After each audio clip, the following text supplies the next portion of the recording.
teve a vida que ele pediu, viu? Então, aquele tempo, o que tinha? Uns passeios de bicicleta por aí, jogar futebol aqui no bairro, aqui, né? Assim passou o tempo. O pai era ferroviário, seu Isaac. Dona Júlia literalmente metia a mão na massa, cozinhava, trabalhava. Tem vários cadernos que ele desenhava. Minha mãe contava que o santinho, quando só tinha o busto, ele fazia a perninha, o braço, né? E o Poti tem ótimas recordações dessa época. Não sei se é porque ele estava sempre com um lápis e um papel desenhando, ou se a imaginação do menino ia tão longe e tudo que ele via se transformava em arte, tudo ele corria o risco. Interventor na época, que era o Manuel Ribas, viu os desenhos dele, se interessou e arranjou uma bolsa de estudos no Rio de Janeiro para ele. Nessa época, meus pais tinham um restaurante que não era público assim, e o restaurante, o Vagão do Armistício. O Vagão do Armistício teve esse nome por tempo da guerra, e aí eles então deram esse nome para o vagão. E ali eram feitas as reuniões políticas. Depois os artistas também vinham, os artistas que vinham do Rio e tudo, não tinha, naquela época não tinha Santa Felicidade. Era sempre feito através da minha mãe, até minhas tias. Era servido um risoto que, no fim, se tornou famoso aqui em Curitiba, né? Ele ilustrou muito também para jornais aqui, quando ele tinha 14, 15 anos, aquele gibi, aquelas coisas, né? Na Escola de Belas Artes, lá também. Ele era muito solicitado pelos aqueles escritores, né? Na Livraria José Olímpio, tudo. E o Poti foi crescendo. Aí ele foi de navio e no navio mesmo ele tem muitos trabalhos que ele fez durante a viagem, tudo, e era assim, pós-guerra, então ele chegou lá e encontrou aquelas cidades assim devastadas. Imagine esse rapaz talentoso de uma cidade pequena do sul do Brasil chegar em Paris no pós-guerra e ver todo aquele mundo caótico e todo ao mesmo tempo conviver com personalidades como ele conviveu. Os grandes nomes da época, os grandes artistas. Lá ele conheceu a Célia. Ali começou a amizade deles, depois acabaram casando em 54. O relacionamento deles era ótimo. Se gostavam mesmo, se curtiam. Filmes eles iam assistir sempre os originais, tudo assim, porque eles entendiam, sabiam muitas línguas, então eles curtiam tudo assim bem no original e frequentavam muito teatro, muita coisa.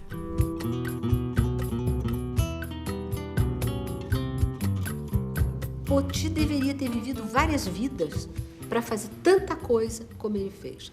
Eu lembro muito da mesa em que ele trabalhava na sala, repleta de papéis, cotonetes sujos de tinta nanquim que ele usava para fazer as linhas grossas de alguns desenhos, pilhas e pilhas de livros com desenhos dentro das páginas. Poti fez as capas de todos os exemplares do Joaquim e ilustrou também muitas passagens do próprio jornal. Ao ilustrar Machado de Assis, ao ilustrar Guimarães Rosa, Darcy Ribeiro, Carlos Drummond de Andrade, a maioria dos grandes escritores brasileiros, fica evidente que ele satisfaz a necessidade de ilustrar o texto. No final da década de 60, quando fui para o Rio de Janeiro, conheci ele pessoalmente, fizemos muitos vitrais, em princípio, né? Depois começamos a fazer murais em cerâmica, painéis em cerâmica, obras que foram para fora do Brasil. Que geralmente eram executados por Adualdo Lenzi, seu grande parceiro da vida inteira, também tinha os painéis de cimento. Ele só aceitava encomenda desde que eu pudesse executar. Ele não executava no azulejo, ele tinha quem fizesse, mas ele supervisionava. Quando ele começou a fazer em concreto, também era assim. Ele é um artista que conhece minuciosamente os materiais que utiliza. A linha dele, aos 20 anos, tem uma desenvoltura que só o Rembrandt tem quando desenha. É esse Poti que, aos 20 anos, já é dono de um traço na gravura que vai sustentar todo o trabalho que ele vai fazer depois, ao longo do tempo, seja como ilustrador, seja como muralista. Desde que você chega ao aeroporto, que você vê o primeiro mural com Santos Dumont, você já vai sentindo a presença daquele traço, porque o traço é indiscutível. Qualquer criança vendo um desenho do Poti, olha lá, um desenho do Poti. Quando ele vem a Curitiba e passa a morar em Curitiba definitivamente, e passa a ser solicitado pela cidade para ilustrar, por exemplo, as correntes migratórias da cidade, se tem a impressão em Curitiba que está se descobrindo o Poti.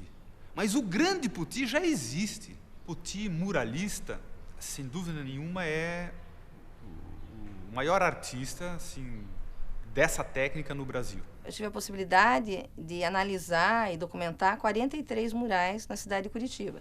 O primeiro mural dele, que é o mural mais antigo e talvez um dos mais conhecidos, que é o que mais veicula, é o da Praça 19 de Dezembro, que é o mural em comemoração ao primeiro centenário de emancipação política do Paraná. E ele é um monumento. Um dos lados é o Poti, do outro lado é o Herbert Stenzel. O Poti sempre foi um aficionado pelas histórias em quadrinhos e ele utiliza, então, alguns recursos para fazer a relação de uma cena a outra.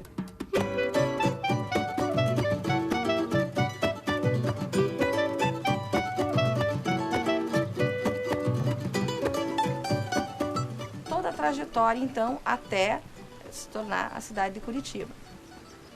Então, se nós formos ver o mural que tem da água, né, da Sanepar no alto da 15, que também é um mural de azulejo, nós vamos perceber que a linguagem é outra. A figura não é tão bem trabalhada no sentido da anatomia. E ele faz uma série de inserções de personagens e de cenas sem uma narrativa linear, como é o caso do mural da 19 de dezembro. Ele coloca indicativos sobre a utilização da água, desde a mão de Deus abrindo a água até o uso dessa água.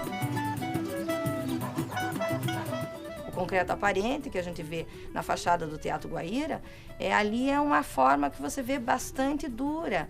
Ela não tem uma mobilidade, porque naquele momento ele utilizava determinados moldes que eram feitos com isopor e que ele ainda usava os quadrados do próprio isopor. E com o tempo ele vai cortando a mão livre mesmo e vai dando uma série de planos que, se nós formos ver o próprio do Palácio Iguaçu, que é o Paraná, você já vê uma incisão de planos muito grande, ele passa a ser quase uma escultura, porque ele tem alguns elementos que saem muito do plano. Então existe nesse processo do Poti não só a questão temática, como a questão técnica, que ele vai aprimorando e que ele vai se soltando. Naquele mural que tem no Palácio Avenida ou no Teatro Guaíra, você vê a figura de Shakespeare.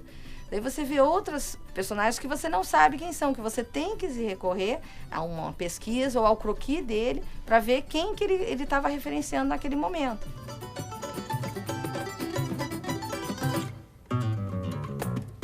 Os vitrais da PUC, todo um estudo de luminosidade, de cor foi feito, e no momento que você se depara com esse mural, é uma imagem tão maravilhosa, mas ele conta toda essa história da comunicação humana, desde as trombetas da anunciação pelos anjos até o computador.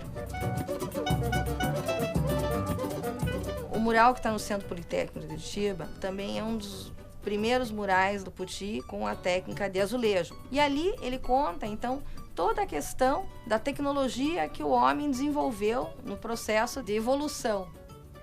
Nós temos 2 murais circulares em Curitiba. Um que é o do Clube Curitibano, que é a evolução da cidade, e o outro, né, da Torre da Oi, que fala sobre a comunicação. Embora a temática seja recorrente, que nós já falamos da comunicação nos murais do vitral da PUC, é outra forma com que se trabalha, porque ele trabalha com o concreto aparente, né? Ele trabalha então com o relevo e ele traz novamente os ícones da comunicação. Os 2 murais que são de azulejo do aeroporto Afonso Pena, um deles, que é o primeiro, que é o Eterno Sonho, ele trabalha com o sonho que o homem tem de voar. Então, o primeiro sonho é o do Ícaro. Tem o Leonardo da Vinci, com as suas pesquisas. Nós temos Santos Dumont, personagens da história ou da ficção, que tiveram relação com o voar.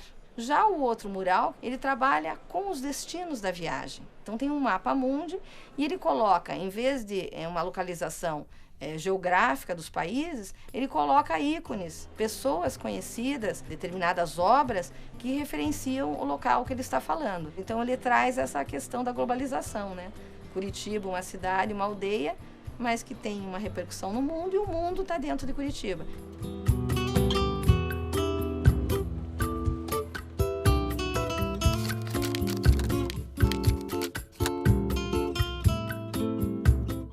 Poti trabalha com desenho preto e branco.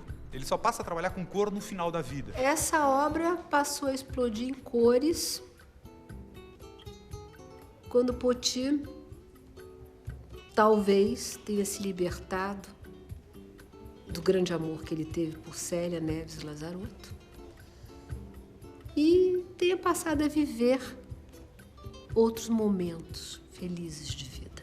Conheci um Poti generoso, muito generoso. Um exemplo de artista, de ser humano, de pesquisador, de integridade. Desde pequena eu já tinha um contato com ele, até costumava fazer pequenos desenhos, trocar com ele, né? Eu dava uns desenhos, ele me dava alguns desenhos que fazia quando estava nos visitando. Então, assim, era um contato mesmo familiar. Aparentemente turrão, né? Ele falava por ímpetos, assim, muito pouco, baixo. Ele era muito atencioso. Ele também gostava de contar piadas. Então, como ele era uma pessoa assim mais taciturna, uma pessoa mais quieta, quando ele abria a boca para contar uma piada, sempre era aquele silêncio para você escutar, né? Aquele bigodão dele. Murmurava com aquele chapéuzinho, aquele jeitinho assim. Ele preferia andar de chinelo. As amizades dele por aí era esse meio artístico assim também, né? O Valêncio Xavier se referia ao Poti sempre como o Gustave Doré brasileiro. Tanto o Poti desenhou. Não via televisão, mas ele acordava cedo desenhando, né? Ele tinha que trabalhar, ele tinha uma compulsão pelo trabalho. E fazia isso com muito prazer. Que o Poti nunca se entregou. Ele trabalhou até o momento de entrar em estado de coma.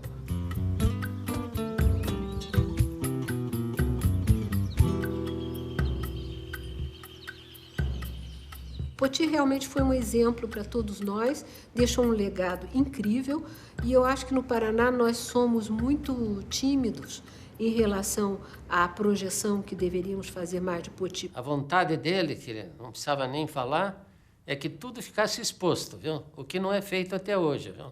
É preciso cada vez mais incluir o Poti como alguém que contribui com o seu traço gráfico para a constituição do traço da fisionomia do que é o Brasil. Do que é o Brasil para o brasileiro e do que é o Brasil para o exterior. Essa pessoa notável, essa pessoa sensível, essa pessoa humana que foi Napoleão Potiguara Lazarotto. Ele teve a vida que ele pediu, viu?